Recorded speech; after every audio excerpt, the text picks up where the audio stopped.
it's a book. Well, first of all, I want to say most of us aren't Hebrew, right? Most of us don't have Jewish roots. And it's not exclusively written to the Jewish people, but I think there's some important things to take a look into because our faith is rooted in Hebraic roots. It's rooted in Judaism. But I also want to make note that the Israeli Jews were given, according to the Apostle Paul in Romans chapter 9, they were given the adoption as sons. They were given the glory. They were given the covenants. They were given, the giving of the law and the temple services and the promises. And even from a Jewish perspective, because it was written, the word Hebrew actually means pilgrim, and so, it very much applies to us, but when you look at the actual text itself from the day and time, we know that the patriarchs were Jewish. We know that Jesus was and is Jewish. Did you know that there's going to be a Jewish man that will serve from a Jewish city for all of eternity?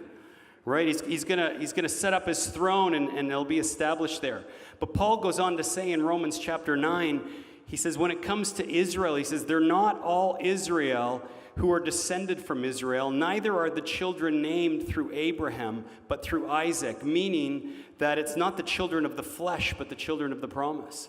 And so you and I get access to the promises of the roots of our faith, the things that were given to Israel, we now, because we're grafted into the vine, begin to lay hold of. And we have access to all these promises.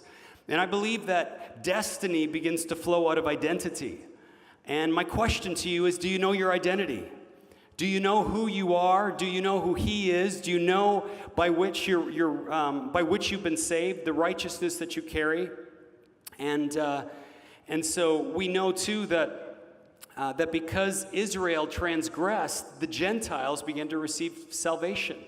Salvation was given to the Gentiles because of the sin and the transgression of the Jewish people. And so when we begin to walk in those things that God gave to Israel, meaning when we begin to walk in the fullness of the glory, which we saw this evening, right? We begin to experience that glory of God, that beauty of God.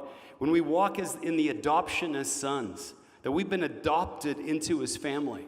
I mean, it's one thing to know it out here, but it's another thing to really be able to experience it. When we walk in the covenants and the promises, as mentioned above, we're going to provoke the Jewish people to jealousy. And when that happens, according to the Apostle Paul in the book of Romans, we're going to see a reconciliation of the world and life from the dead like we can't even imagine. It's going to be so rich. It's the stuff that we're dreaming of and believing for.